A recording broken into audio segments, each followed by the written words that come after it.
이제 시작하도록 하겠습니다. 여호수아 이제 보는데, 지금까지 5경을 봤어요. 창세기, 출애굽기, 레위기, 민수기, 신명기까지 왔고, 이제, 그러니까 하나님 나라의 관점으로 보면은 완성이 안 되는 느낌이 들죠. 왜냐 하나님께서 출애굽기 19장에 보면 너희들을 제사장 나라로 세우겠다라고 얘기를 하셨는데, 나라라는 것에는 국민 주권 영토가 있어야지 일반적으로 나라가 성립되잖아요.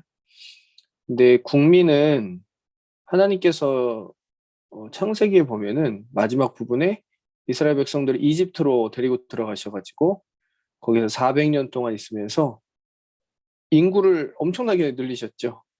그래서 한 200만 명 정도 되는 인구가 생겼고, 주권은 언제 주셨습니까?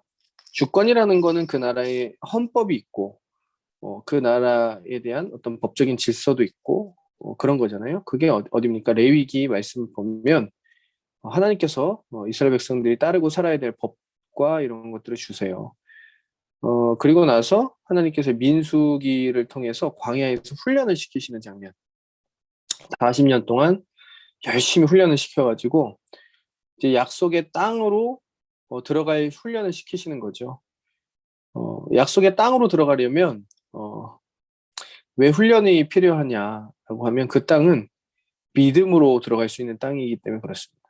그러니까 만약에 그냥 일반적으로 땅을 정복한다라고 한다면 그냥 너무 쉽게 손쉽게 전략을 세우고 무기를 만들고 그다음에 사람들을 군사 훈련을 시키고 그렇게 해가지고 뭔가를 정복할 수 있는 훈련을 시키는 것이 목적일 텐데, 근데 그런 게 아니에요. 민수기 내용을 잘 보면 군사 훈련을 시키는 게 아니라 뭘 시키는 거죠? 결국엔 군사 훈련이 아니고 믿음의 훈련을 시킵니다. 계속. 거기 우리가 그 말씀 기억날 텐데, 너희들을 왜 40년 동안 광야에서 줄이게 하시고 낮추셨냐?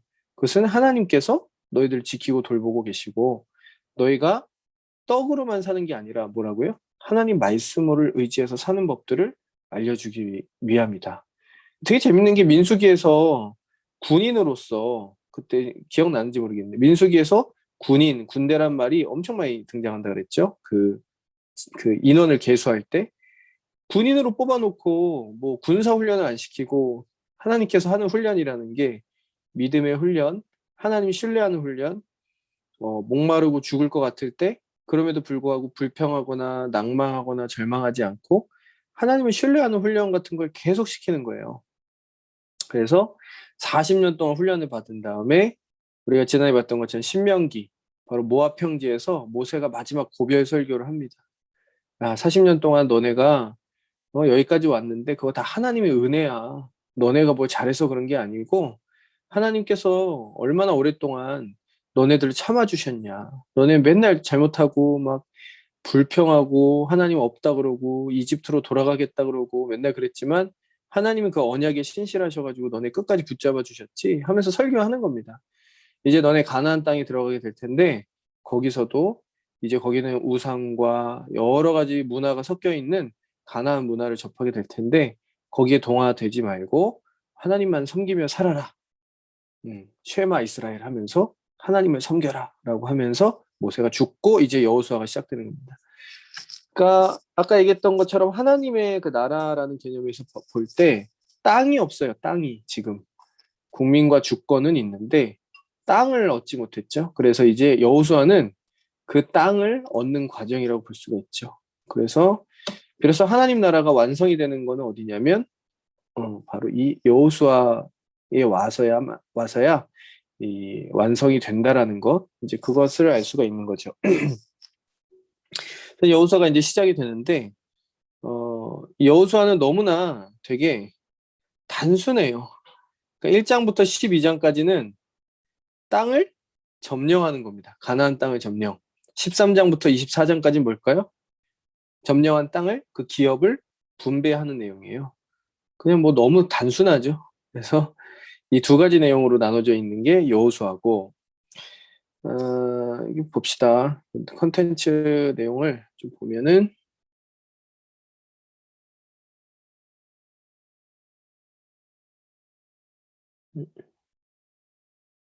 잠시만요.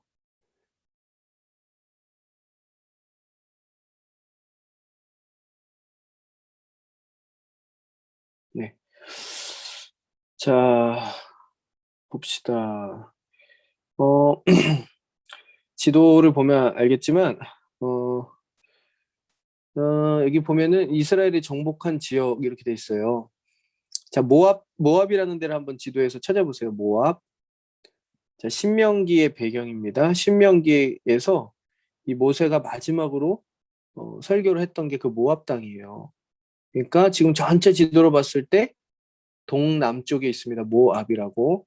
에돔 위쪽에 있는데 이 모압에 있는 이 평지에서 이제 모세가 마지막으로 설교를 하고 나서 이제 여호수아가 리더십을 이어받습니다. 여호수아가 리더십을 이어받는 장면이 나오고 그리고 나서 이제 전쟁을 시작하는 거예요. 근데 되게 재밌는 게 뭐냐면 여러분 아까도 얘기했지만 전쟁을 한다라는 건 군사 훈련을 시키고 무기, 화력을 보강하는 게 가장 중요한 걸 텐데 그렇게 하지 않습니다. 여호수아서 말씀을 읽어보면은 어, 정결케 해요. 그러니까 깨끗하게 목욕하는 거 그리고 자기 자신을 잘 지켜가지고 하나님 앞에 거룩하게 자기를 유지하는 거 이런 일들을 합니다. 그리고 심지어 전쟁 나가기 전에 뭘 하냐면 할례를 받아. 할례라는 것은 이제 남자의 성기의 표피를 자르는 건데 이렇게 되면은 전투 불능의 상태가 됩니다. 당시에는 뭐 마취하는 거나 이런 것도 없었고 칼이나 이런 것도 없었기 때문에 이 할례를 하게 되면은 한 일주일에서 한 달 정도 전투 불능 상태가 되는 거예요. 근데 이스라엘의 모든 어, 남자들에게 이 할례를 행해요. 그러면은 적들이 쳐들어오면은 대책이 없는 상황이 되는 거지. 되게 신기하게 전투를 준비하는 거죠. 그리고 나서 요단강 앞으로 가게 됐는데 요단강 앞에 가가지고 어떻게 합니까? 어, 그러면은 요단강이 이제 넘실넘실 되고 있으니까 이 요단강을 건너갈 수 있는 어떤 방법들을 찾아야 되잖아요. 다리를 만들든지 배를 건축하든지. 근데 그렇게 안 해요. 그리고 제일 전투력이 약한 누구를 앞세우냐면 제사장 그룹을 앞세워가지고 제사장들 보고 그 강을 건너가라 그럽니다. 그러니까 처음부터 끝까지 이 일반 전투 상식이랑은 전혀 맞지 않는 일을 하는 거죠. 그래서 그 제사장의 발이 요단강에 잠겼을 때 어떤 일이 일어나죠? 요단강이 쫙 멈춰 서는 거죠. 그래서 그 땅을 건너 들어가요. 그 시작부터, 그러니까 전쟁의 시작부터 너무 특이해. 전략이.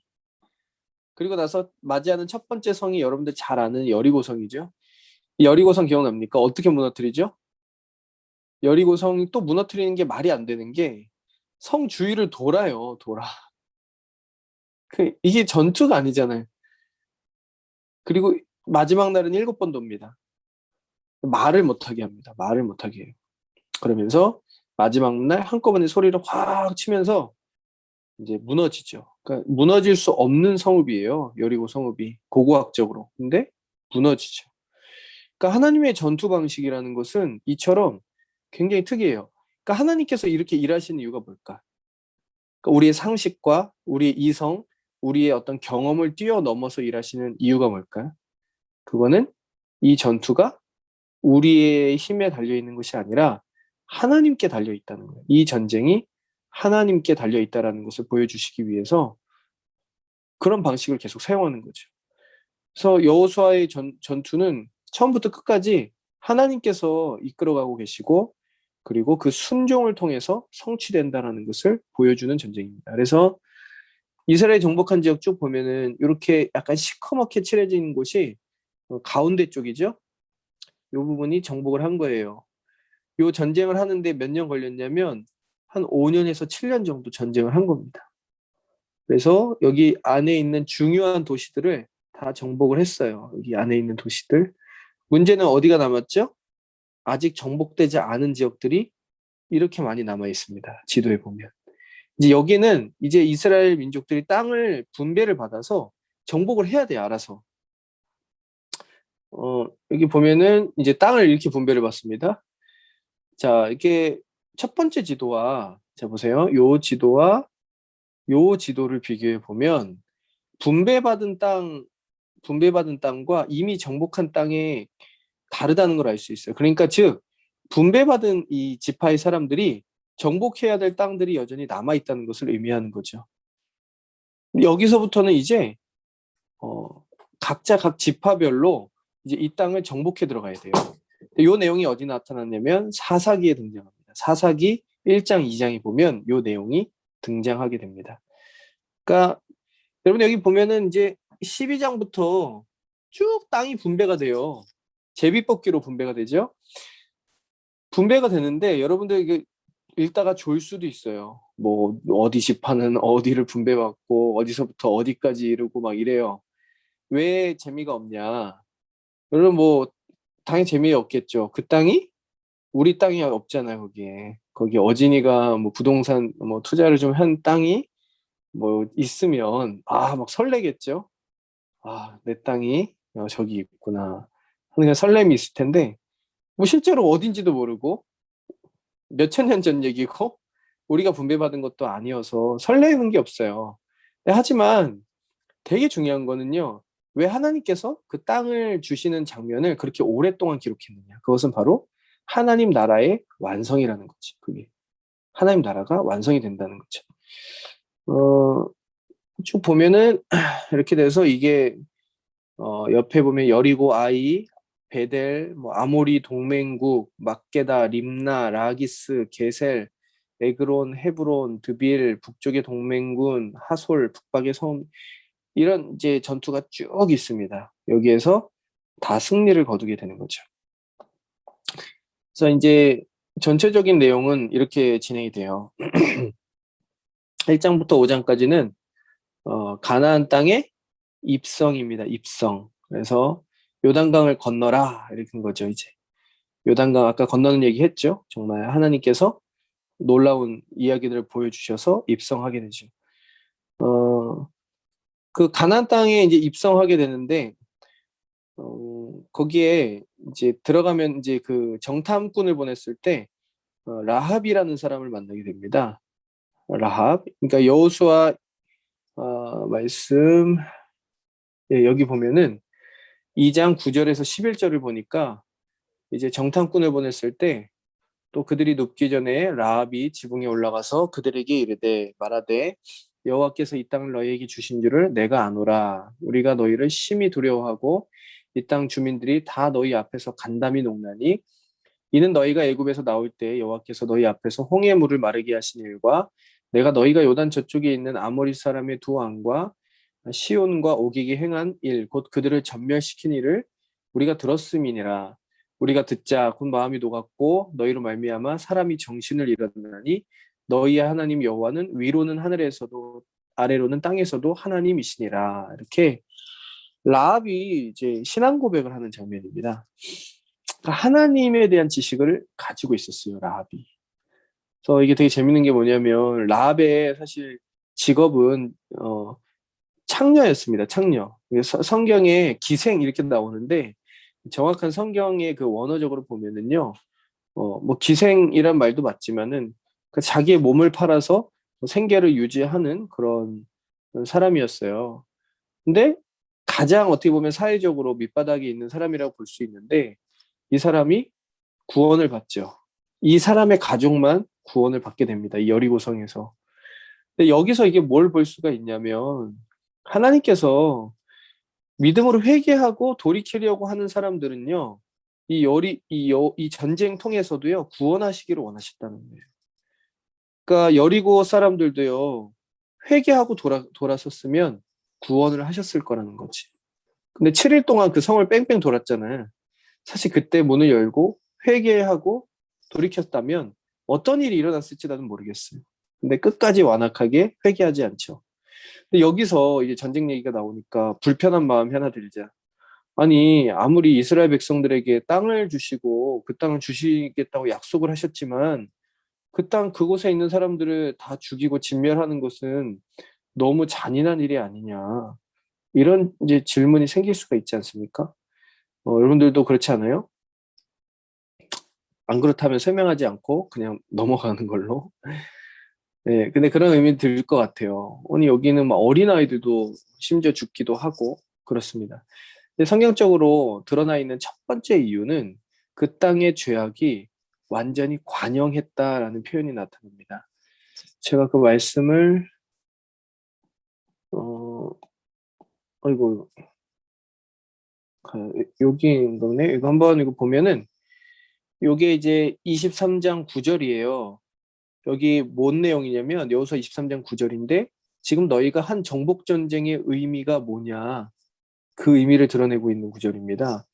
세 번역으로 나타나 있는데 주께서 여러분 앞에서 크고 강한 나라들을 몰아내셨습니다. 그러니까 정복 전쟁에서 승리했다. 지금까지 여러분을 당할 사람이 없었던 것입니다. 주 여러분의 하나님이 약속하신 대로 여러분의 편을 들어서 몸소 싸우셨기 때문에 여러분 가운데서 한 사람이 원수 1,000명을 추격할 수 있었던 것이요. 아, 이게 아니네요. 이게 아니라 내가 말씀을 안 가져온 것 같아요. 일단 말로 설명할게요. 그 의미는 뭐냐면 이 땅의 민족들이 완전히 패역했다는 거예요. 레위기 말씀에 보면은 그게 나타나 있는데 어느 정도 패역했냐면 자기 자식들을 인신 제사를 드리는 풍습이 이 땅 가운데 만연했어요. 실제로 자기 자식을 칼로 찔러 죽여가지고 제사를 올려드리는 겁니다. 그리고 온갖 음행, 그러니까 우상숭배인데 다 어떤 성적인 그런 제의와 연결되어 있는 음행들이 가득 차 있었어요. 그러니까 완전히 타락하고 부패한 땅이었다는 거죠. 그렇기 때문에 이 땅은 하나님의 심판을 받을 수 있는 그런 지경까지 갔던 거죠. 이게 첫 번째 성경에서 얘기하는 거예요. 근데 이 하나님께서 얼마나 오래 참으셨냐면 400년을 참으신 겁니다. 400년. 왜 400년을 참으셨냐면 500년 정도 되죠. 아브라함에게 그 땅을 주시겠다고 약속을 하셨는데 500년 뒤에 두셨어요. 500년 정도 뒤에. 그게 나중에 그 이유가 설명이 됩니다. 왜 이렇게 나중에 주셨냐? 뭐라고 돼 있냐면 그 땅의 죄악이 아직 차오르지 않았기 때문이라고. 그러니까 하나님 계속 이 땅을 기다리시고 참아주셨던 거예요. 그 땅에 죄악이 가득할 때까지. 근데 그 죄악이 완전 가득 찼습니다. 그리고 나서 하나님께서는 이제 그 땅을 심판하시기로 결단하셨고, 이제 이스라엘 백성들을 통해서 그 땅을 심판하는 작업이죠. 그렇기 때문에 헤렘이라고 하죠. 이 전쟁은 그냥 일반 정복 전쟁이 아니라 하나님의 심판의 전쟁입니다. 그걸 헤렘이라고 하는데 이 헤렘은 뭐냐면 특징이 뭐냐면 보통 이제 전쟁을 하면은요. 왜 전쟁을 하냐면 그냥 싸워서 이기기 위해서 전쟁하는 건 아무도 없어요. 전쟁을 하는 이유는 그 땅에 갖고 있는 어떤 곡식들이나 소실들 그리고 전리품들 그 땅의 노동력들을 착취하기 위해서 전쟁하는 겁니다. 항상 그래요. 근데 하나님께서 그 모든 것을 아무것도 하지 못하게 하십니다. 그러니까 그 땅의 물건, 전리품도 취하지 못하게 하시고 그 땅의 가축도 다 죽이게 하시고 모든 사람들까지도 다 죽이게 하세요. 그 이유는 뭘까요? 이게 전쟁이 헤렘 전쟁이죠. 그러니까 심판의 성격이 있는 겁니다. 그러니까 일반 전쟁과는 완전 다르다는 걸 보여주고 있어요. 두 번째로 이 하나님 구약의 하나님이 너무나 끔찍하다. 전쟁 하나님이다. 이거를 설명하기 위한 또 하나의 해석은 뭐냐면 이 여호수아를 쭉 보면은요. 성 안에 들어가 있는 사람들이 질멸되어 있다는 걸 봅니다. 여러분 고대에 있어서 성 안에 사람들은요. 어떤 사람들이냐면 당시에 지배 계급이에요. 그러니까 뭐 왕이나 귀족들 같은 사람들이 성 안에 살고 있었습니다. 그러니까 여호수아에서 점령당하고 죽었던 사람들은 당시에 이 사회를 이끌고 있었던 왕이나 귀족들이나 지배계급들이 심판을 당했다. 그렇게 해석을 하는 거예요. 성 안에 살지 않, 이제 보통 일반 농사를 짓거나 이런 평민들은 성 안에 살지 않습니다. 나중에 그 근처에 살고 있죠. 그러니까 하나님이 심판하신 거는 그 성 안에 있는 지배계급이었다. 뭐 이런 표현을 해서 이걸 해석하는 사람도 있어요. 어쨌든 여러분들은 어, 여호수아를 읽으면서 이런 부분들을 이제 해결해 가야 되니까 두 가지 정도 알고 있으면 좋을 것 같고 한번 이제 재밌는 얘기는 뭐냐면 이 라합이 신앙 고백을 해서 살아남잖아요. 네, 재밌습니다. 이 라합이 이제 구원을 받아가지고 이스라엘 백성들의 족보에 들어갔는데 마태복음 1장 5절에 라합이 나와요. 알죠? 이 라합이 예수 그리스도의 족보에 나옵니다. 예수님 족보에 나오는데 1장 5절 6절에 보니까 살몬은 라합에게서 보아스를 낳습니다. 여러분 보아스 누군지 알죠? 기억나요? 룻기에 보면 보아스가 나오죠. 룻기 기억나요? 룻기? 네, 룻기랑 결혼한 사람이 보아스예요. 보아스가 이 라합의 이제 후손입니다. 그리고 보아스가 룻이랑 결혼해서 누굴 낳습니까? 오벳을 낳고요. 오벳이 이세를 낳고요. 이세가 누구의 아빠냐면 다윗왕의 아빠입니다. 그러니까 라합의 인생이 완전히 달라졌다는 걸 의미하고 있어요. 완전히 이 라합의 가문이 여기서 그 살몬이라는 사람 여기 재밌는데 여러분들 유대인의 전통 뭐 미드라시나 탈무드 같은 걸 보면은요 이 살몬이 누구였을 거다라고 얘기를 해요. 누구였을 것 같아 살몬이? 살몬이 누구냐면 그 정탐꾼 두 명이 가잖아요. 그 중에 한 명이었다고 믿습니다. 그러니까 유대인들은 그걸 정설로 믿어요. 그러니까 라합이 누구랑 결혼했냐면 자기를 그러니까 뭐예요? 자기가 구해준 그 두 명의 정탐꾼 중에 한 명이랑 결혼을 한 겁니다. 지금 이거는 이제 뭐 유대인의 전통이긴 하지만 전 되게 신빙성 있다 봐요. 아마 그렇게 되지 않았을까? 이런 생각을 하게 돼요. 되게 러브 스토리죠, 이거는. 영화로 만들어도 되게 재밌을 것 같아. 그러면 그러니까 이 보아스가 왜 이렇게 훌륭한 인물일까? 성경에 예수님 같잖아요. 사실 부모님이 참 이 은혜를 경험한 사람, 라합이 은혜를 경험한 사람이죠.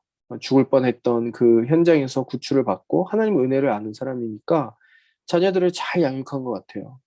그래서 보아스 성품이 너무 따뜻하잖아요.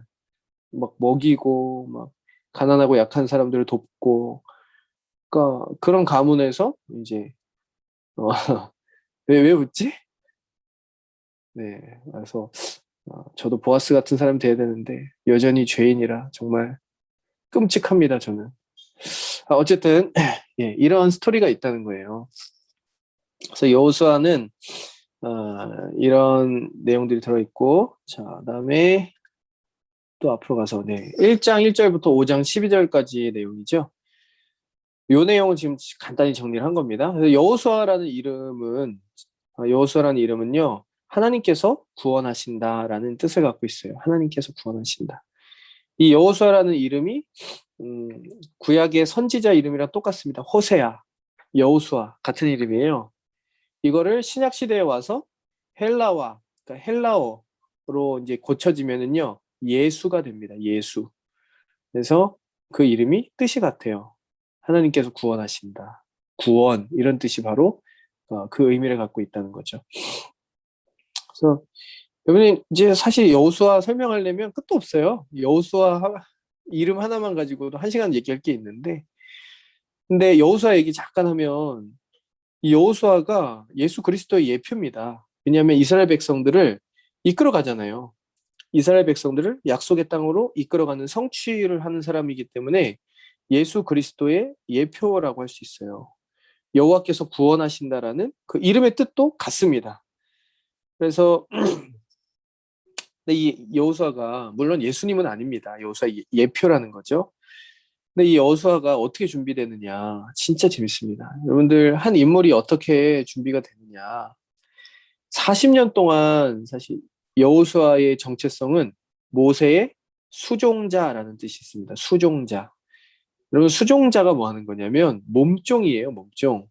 그래서 이제 모세가 이른 새벽에 장막에 가서 성막에서 기도 좀 해야 되겠다 그러면 몸종은 뭐 하는 거냐면 미리 신발을 갖다 놓고 거기 갈 교통수단을 마련하고 이런 거 하는 사람이 누구냐면 몸종입니다. 몸종.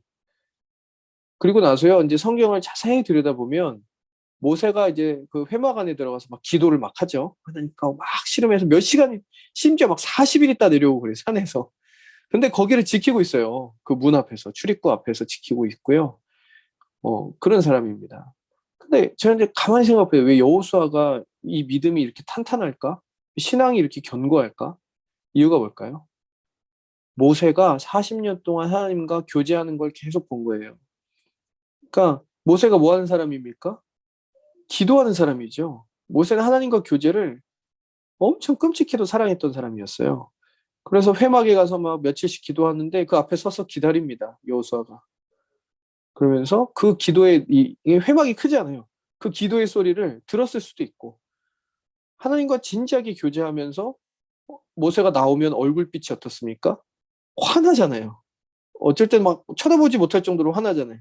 그런 거 보면서 이것을 이끌어갈 수 있는 비결은 하나님과의 교제다. 여호수아가 그걸 알았던 거죠. 그러니까 몸으로 느꼈던 겁니다. 그래서 훌륭한 지도자는 그냥 만들어지는 게 아니라 정말 이렇게 오랜 시간 동안 그 하나님과 정말 진지하게 교제하는 사람 곁에서 함께 하였을 때 성장하게 될 수 있다는 거죠. 그래서 저는 여호수아가 그렇게 성장했다는 것을 좀 이렇게 봐요. 너무 멋진 인물이라는 거 볼 수가 있고. 그래서 이제 두 번째 가나안 땅을 취하라. 이제 5장부터 8장까지는요. 정복이죠. 가나안 땅을 정복해라 하는 내용입니다. 그래서 이 내용은 뭐 다 알죠. 아까도 제가 지도도 보여드렸고 그런 내용이 들어가 있고 그 다음에 9장부터 21장까지는 굉장히 길죠. 분배입니다. 분배. 정복한 땅을 분배해요. 근데 되게 재밌는 게 뭐냐면 분배를 뭘로 합니까? 어떤 방식으로? 제비뽑기로 합니다. 여러분들 제비뽑기로. 그래서 이게 아니 5년에서 7년 동안 전쟁을 치르고 나서 막상 땅을 뽑을 때는 제비로 뽑는다고. 어찌 보면은 이게 되게 불만일 수도 있겠죠. 근데 이스라엘 백성들이 이거에 대해서 불만을 안 가져요. 또 복불복이에요, 복불복. 이제 어진이는 뽑았는데 너무 알짜배기 땅을 뽑은 거야. 강남을 뽑은 거야, 강남. 서울 치면은 막 대치동과 막 여기 뭐 논현동 이런 데 있는 데를 딱 뽑았어. 근데 별이가 딱 뽑았는데 어디 뽑아요? 어디 뽑을까? 예산. 예산을 뽑은 거야, 예산을. 그래가지고 뭔가 거기 너무 춥고 막 머리 감으려면 물도 좀 데워야 되고 근데 막 마음에 막 불만이 올라오는 거죠. 아니 고생은 다 같이 했는데 왜 분배는 이렇게 제비뽑기로 하냐. 그래가지고 아까 그 땅이 분배된 거 봤죠. 그렇게 분배가 됐거든요. 그러니까 어진이한테 되게 시기심이 생길 수 있겠죠. 근데 그런 게 없어요. 왜 그러냐면 이 정복의 과정 속에서 이 땅이 정복되는 과정이 나의 힘과 의지로 된 게 아니라 어떻게 됐습니까? 하나님 말씀에 순종함으로. 그러니까 하나님 말씀에 순종함으로 이 땅을 얻게 됐다는 것을 알았기 때문에 이 땅이 제비를 뽑기로 해가지고 내가 좀 안 좋은 땅에 걸린 것 같아도 그렇게 불만이 없었어요. 그러니까 이런 겁니다. 은혜로 사는 사람들은 자기의 힘으로 이걸 이룬 거라는 것을 아니라는 것을 알기 때문에 은혜로 사는 사람들은 나에게 뭔가 안 좋은 땅이 주어지고 안 좋은 기회가 주어져도 감사로 받습니다. 감사로. 그래, 하나님의 뜻이 있어. 이거 주신 것도 감사하지. 근데 자기의 의로 그 땅을 정복했다고 생각하는 사람들, 내 실력으로, 내 노력으로 이 모든 게 성취됐어 하면은요, 그 사람은 어떻게 될까요? 조금만 내 노력에 미치지 못하는 결과가 따라오면 좌절하고 낙망하고 감사를 잃어버리고 신앙이 무너지고 하나님을 저주하고 공동체를 막 미워하고 막 이런 생각들이 막 됩니다. 왜 그러냐면 그건 다 자기의 의로 가득 차 있어서 그래요. 아니, 내가 이만큼 했는데 내가 이렇게 열심히 섬겼는데 내가 이렇게나 많이 기여를 했는데 나한테 이렇게 해준다고? 겨우 나를 이렇게 생각해 준다고? 이런 마음이 들면요. 이미 우리 마음이 은혜의 마음에서 멀어져서 나의 의로 가득 차 있는 상태입니다. 그걸 교만이라고 부르죠. 교만. 그래서 우리는 이제 이 가나안 땅 정복을 보면서 그런 걸 할 수가 있어요. 되게 재밌는 게 뭐냐면 이제 이런 땅들 중에서 이제 분배를 받은 다음에 아직 정복되지 않은 땅들은요. 자기가 자원해서 그럼 내가 그 땅을 취하겠습니다라고 말할 수 있어요. 그 사람이 누굽니까? 갈렙이에요, 갈렙. 여러분은 그 이 산지를 내게 주소 그 찬양 알죠? 그 찬양의 배경이 되는 게 바로 여호수아입니다. 요 부분인데 갈렙이 바로 어 뭡니까? 그 땅을 달라 그래요. 달라고 한 땅이 어디냐면 헤브론이에요. 여러분들 앞으로 이 찬양을 할 때 갈렙이 도대체 어디를 달라고 했는지를 이해하고 이 찬양을 불러야 돼요. 이 산지를 달라고 하면 여기가 어디냐면 헤브론입니다. 헤브론. 이 헤브론은요. 갈렙은 당시에 나이가 제일 많은 사람이에요. 여호수아랑 갈렙은 할아버지입니다. 이 갈렙의 고백인데 헤브론 누가 사냐면 아낙 자손이 사는 데입니다. 그러니까 아낙 자손의 본거지예요. 아낙 자손이 누구냐면 키가 2m가 넘는 거구 용사들 당시에 이 뭐예요 팔레스타인 지역에서 가장 거인들 이런 사람들 이렇게 본거지입니다. 거기 달라 그런 거예요.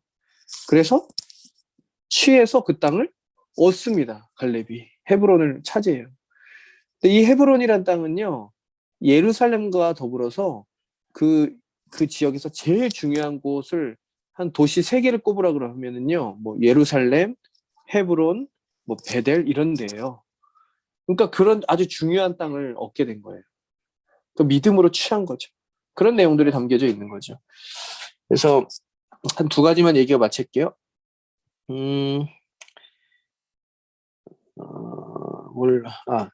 아간 얘기를 좀 하겠습니다. 아간. 예. 아간이 보면은 제가 말씀을 가져왔네.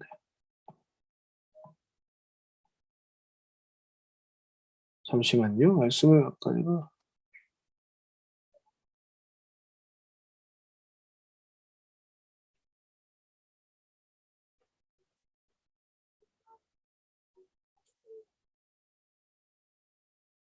내가 그걸 안 했구나. 제가 읽어드려야 되겠다. 7장에 보면은요, 아간이라는 사람이 있습니다. 이 아간이요, 하나님께서 거기 있는 그 헤렘 전쟁이라고 했잖아요. 모든 것을 다 불태워버리고 없애버리라고 했는데, 심판의 성격이 있기 때문에. 근데 그렇게 안 하고 뭘 훔치냐면, 시나이 산의 아름다운 외투 한 벌과 은 200세겔과 그 무게가 50세겔 되는 금덩이 하나를 보고서, 여기 보면은 탐심이 생겨가지고 그것을 가지고 옵니다. 이 시날산의 외투는요, 이 시날산이라는 곳이 자체적으로 그 가죽으로 공방으로 유명한 데예요. 가죽 공방 알죠? 이렇게 해서 가죽 자켓입니다. 가죽 자켓. 그래서 지금으로 치면은 뭐죠? 명품 뭐지? 프라다? 아는 게 별로 없네요, 명품이. 그런 거예요. 그러니까 굉장히 딱 한눈에 봐도 너무 매력적인 그런 옷입니다.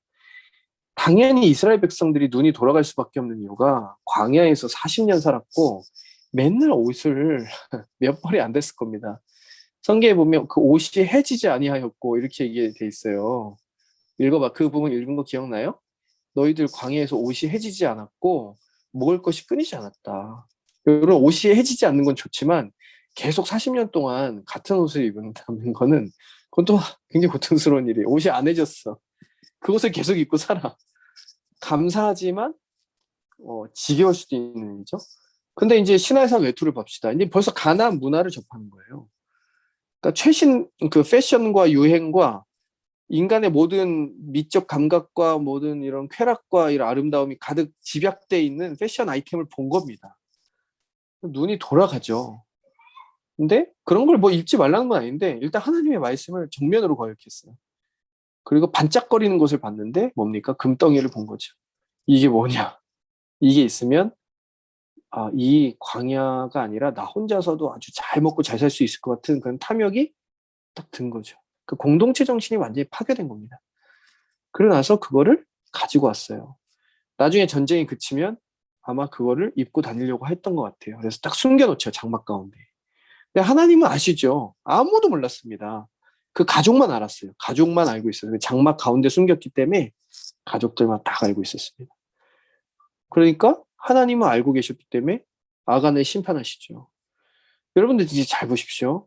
아니 그래도 너무했지. 그거 좀 숨겼다고 그걸 어떻게 그 가족이랑 그거 죽이시냐.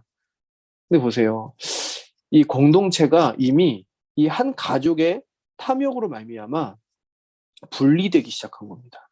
이 가족은 더 이상 이 공동체와 마음을 함께하지 않아요. 이 아름다운 금덩이와 평생을 먹고 살 수 있는 이 재산, 이 숨겨놓은 이것에 완전히 마음을 다 빼앗겨버린 상태가 됐습니다. 그러니까 공동체가 마음에 들어오지 않죠. 그러니까 하나님께서는요, 지금 뭘 하고 계시는 거냐면 이 시대에 어떻게 적용이 되냐. 이거는요, 공동체를 하나님께서 거룩하게 유지해 가신다는 거예요. 여러분 아마 지금의 교회를 하나님께서 직접적으로 심판을 하신다면 아마 굉장히 고통스러운 일들이 많이 일어날 것 같아요. 그러니까 이거를 순결 유지권이라고 합니다. 그러니까 교회의 거룩성을 유지하는 거죠. 다른 말로 7위권이라고 해요. 교회는 사실 7위권이 있습니다. 그러니까 영적으로 방탕하고 하나님 말씀에서 떠나서 공동체를 파괴하는 사람들을요, 7위합니다. 예를 들면은 완전히 이 세상의 문화에 동조되어 있는 사람들에게는요, 뭐 이 성찬 이런 것들을 하지 못하게 만들기도 하고요, 예배에 참여하지 못하게 하기도 하고 그런 어떤 징계를 내립니다. 근데 한국 교회가 지금 굉장히 연약해진 이유는요, 징계가 없어요. 왜냐면 성도들의 삶을 사실 자세하게 들여보지도 못하고 이 사람이 어떻게 사는지 평소에 무슨 일을 하고 사는지도 모릅니다. 사실 교회가 거룩해지려면 7위권이 있어야 돼요. 그래서 사실 우리도 이제 마찬가지죠. 이제 별이나 어진이도 나중에 양육을 할 수가 있을 텐데 어느 뭐 공동체를 여러분들이 만들 수 있을 텐데 잘해주고 하는 거 좋죠. 사랑을 품어줘야지만 이제 영적으로 정말 잘못된 길로 갔을 때는요, 치리해야 돼요. 너 그렇게 살면 죽는다 이렇게 얘기를 해야 되죠. 너 그렇게 살 거면 나랑 끊어. 그냥 네 멋대로 살아. 치리하는 거죠. 그런 일들을 통해서 사람들이 많이 되돌아오기도 해요. 그래서 리더가 되면은 이런 공동체를 거룩하게 유지하는 것들을 할 수 있어야 된다는 거죠. 자, 다 했나 봅니다. 이제 이스라엘 백성들이요, 어, 이 가나안 땅을 점령하고 지파별로 분배한 것은요, 바로 이스라엘 백성들의 능력 때문이 아니라 뭐라고요? 하나님께서 이스라엘 백성들과 맺으셨던 그 언약이 성취되는 겁니다. 언약. 이 언약 기억나죠? 창세기 12장에 아브라함하고 맺으셨던 언약이 500년 만에 성취되는 겁니다. 500년 만에. 그래서 이 언약이 왜 중요하냐? 여러분 언약 신약으로 초대 읽었죠? 지금 굉장히 어렵죠? 그 책이 제일 어렵습니다. 난이도 5개고 그거만큼 어려운 책은 없어요. 이제 끝났어요. 이 언약이 왜 중요하냐? 이거만 설명하고 마칠게요. 언약이 왜 중요하냐? 여러분들 하나님께서 이 죄인인 우리들을 왜 사랑하시냐면요. 어진이가 뭐 좀 잘하는 게 있어서 뭐 별이가 뭐 그래도 좀 교회도 다니고 성경도 읽으려고 하고 그래서 사랑하신 게 아닙니다.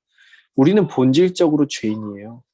하나님께서 우리를 사랑하신 이유는 뭐냐면 자신이 세우신 그 언약에 신실하시기 때문입니다. 그러니까 하나님께서 약속하신 그것에 신실하신 분이라는 거예요. 그러니까 그 언약의 절정이 뭐냐면 예수님께서 자신의 피로 맺으신 새 언약이죠. 요한복음에 보면 예수께서 잡히시기 전날 밤에 제자들과 다락방에서 얘기하시죠. 내 피를 먹어라. 내 몸을 먹어라. 그러면서 이게 너희들과 맺는 새 언약이다. 새 언약. 이게 무슨 뜻입니까? 하나님께서 이제 나를 통해서 너희들과 새로운 약속을 맺는다는 거예요. 그리스도인 나를 통해서 그리스도의 이 몸과 피로 너희들과 새로운 약속을 하나 맺으실 건데 그게 뭐냐면 이제 이 뭐예요? 피와 이 살을 먹는 자, 즉 예수 그리스도의 공로와 은혜 안에 거하는 자는 뭡니까? 하나님께서 사랑하시고 지키시고 보호하시고 끝까지 함께 하시겠다는 거예요. 다른 말로 구원하신다는 거죠. 다른 말로 뭡니까? 너희들을 성화시켜 나가시겠다는 거죠. 결국엔 하나님 나라로 이끌어 가시겠다는 겁니다. 이게 새 언약이에요. 그러니까 우리가 우리 자신의 어떤 공로나 큐티를 몇 번 했는지 나는 그래도 종교생활 좀 열심히 한 것 같은데 설거지도 3번 이상 한 것 같은 그런 자기의 의에 의지해서 그리스도 앞에 하나님 앞에 나가는 게 아니라 오직 하나님 앞에 나갈 수 있는 유일한 그건 뭡니까? 예수 그리스도의 피로 맺어진 언약입니다. 새 언약. 복음이라고 하죠. 그것을 통해서 하나님 앞에 나아가는 거예요. 그래서 우리는 담대하게 하나님 앞에 나갈 수 있게 된다는 거죠. 담대하게.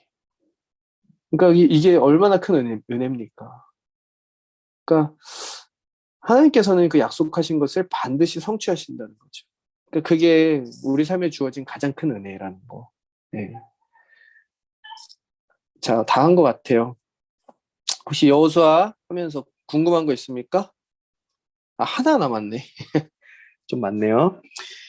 자, 마지막에 히브리서 4장 8절 9절에 보면은요. 만일 여호수아가 그들에게 안식을 주었더라면 그 후에 다른 날을 말씀하지 아니하셨으리라. 그런즉 안식할 때가 하나님의 백성에게 남아 있도다. 이렇게 돼 있습니다. 여러분, 땅을 가진다라는 건 이제 전쟁이 그치고 참된 안식을 취한다는 것을 의미해요. 근데 히브리서에서 보니까 이거를 해석을 하는데 뭐라고 해석합니까? 그거는 완전한 안식은 아니었어. 이런 표현입니다.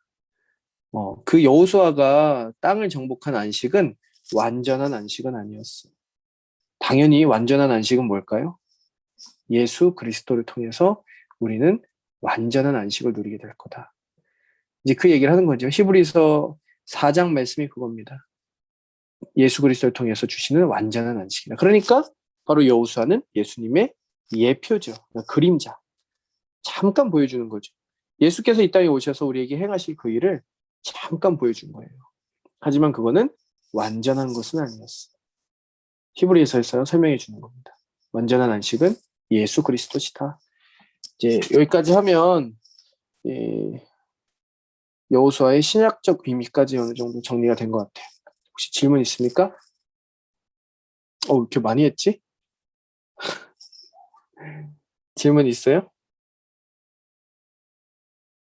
예, 없는 걸로 알고 기도가 마치겠습니다. 그러면은 하나님, 저희들에게 여호수아서를 가르쳐 주셔서 감사합니다.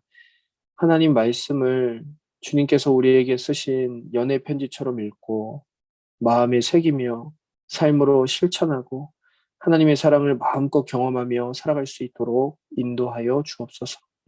우리 사랑하는 TTS 모든 훈련생들에게 지혜와 힘을 주시고 시험과 학업으로 인해 참으로 고단하고 힘든 삶을 살아갈지라도 너끈하게 이겨나갈 수 있도록 힘을 더하여 주옵소서. 예수님의 이름으로 기도합니다. 아멘.